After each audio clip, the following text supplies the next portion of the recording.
Hi guys, welcome back to another video. So today we're doing a swing analysis of a Subscriber again. So what I want to do first is just play Keith's swing here. So I think there's some really good things in this swing. It's very repetitive, and it's you know, he doesn't overturn going back, and he accelerates the shaft and not just the club head. So it looks a really repeatable motion, you know, by just swinging the shaft, not overturning. It's a pretty consistent motion. So he tells me that his bad shots tend to be where he's a left-hander, so he hits a little bit out to the left and he hits a bit thin. So we're going to have a look today at why that might be. Okay, so let's get started with the analysis. So I flipped one of my swings here to make me a left-hander on the left-hand side of the screen there. So I think the one thing that stands out with the setup is the grip. It's a bit too strong.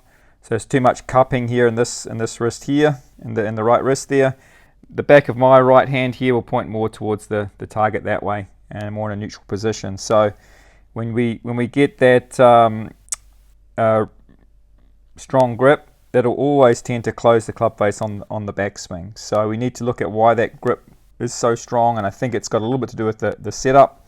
So there's a lot of tilt here in the shoulders, too much bias there in the arms and the elbows there, where I won't have quite as much. Obviously we need a bit of lean there, but if we overdo it, we'll tend to grip too strong. So you can see the shaft is leaning a little bit too far forward. Mine's a little bit more neutral there, and that will make it easier to get a neutral grip. So I think that's the first thing that he needs to get sorted out, is that grip, so the club face doesn't close quite as much on the backswing. So let's have a look now at the backswing. So as we take this back here, so it's a pretty good move away from the ball there. I'm not going to see too many differences there. He's maintained his body angles pretty good. He doesn't overturn. He creates some coil here in this side of the body, and you know, he doesn't like I say, he doesn't overturn. He creates some coil and keeps it nice and short and compact. So we're not looking too differently there at the top.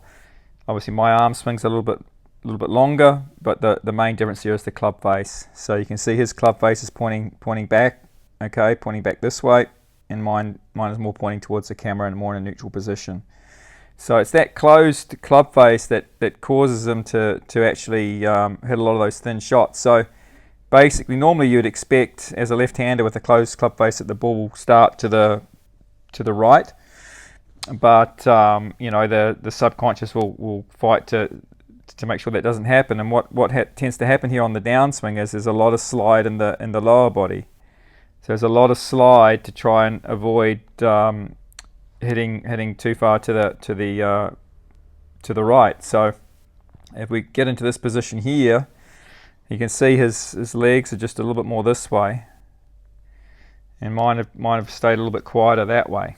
So again, you can see the axis of the upper body will be leaning back a little bit more with his, and not quite as much with mine. So when he gets into that position there, you know, again, it's just getting that too much angle on this side of the body, and that's going to tend to cause him to hit those thin shots. Okay, so let's take it through to the top. So obviously that sliding off the lower body, that allows him to sort of open the club face, but causes obviously that the body lean too far back, and that sort of affects his finish as well.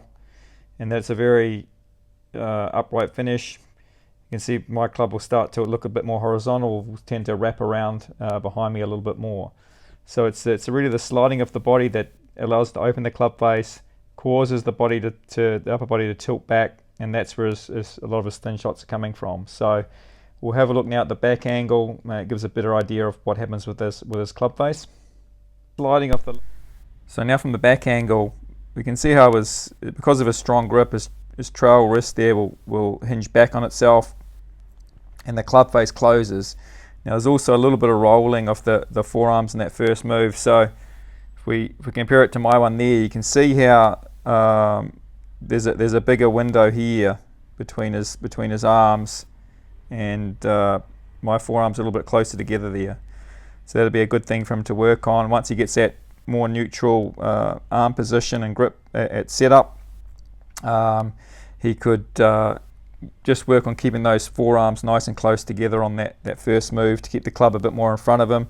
So we can see here the club face is going to be shut, and the club head at this point gets a bit too far behind him. So you can see the difference in the club face, and also in the position of the club head, his club head being more behind his body at that point. So that causes him to get a little bit too low with the arm, so the arm plane is very flat there. You can see my club will work a bit more up over the shoulder at the end of the top of the backswing there. So he's a little bit low and around with a shut club face, whereas my hands are working a bit more over the shoulder, and the club face is a bit more neutral. So from this point, he now makes this slide forward with the lower body to allow him to open the club face somewhat coming down.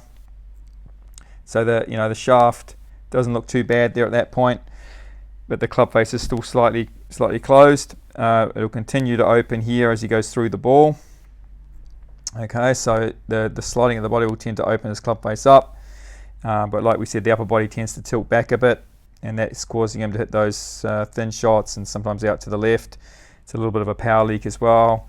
Now if we take it through to the finish, you can see it's a very sort of I'd say an upright finish there. You can see the shaft is very up, and you can see the position there of the hands at the finish. My club will tend to work around a bit more as it goes more from an open position to closing through, and you can see my hands will be a little bit more on this side of the body here. So it's more of a rounded finish due to the upper body not having to lean as far back as we go through the shot.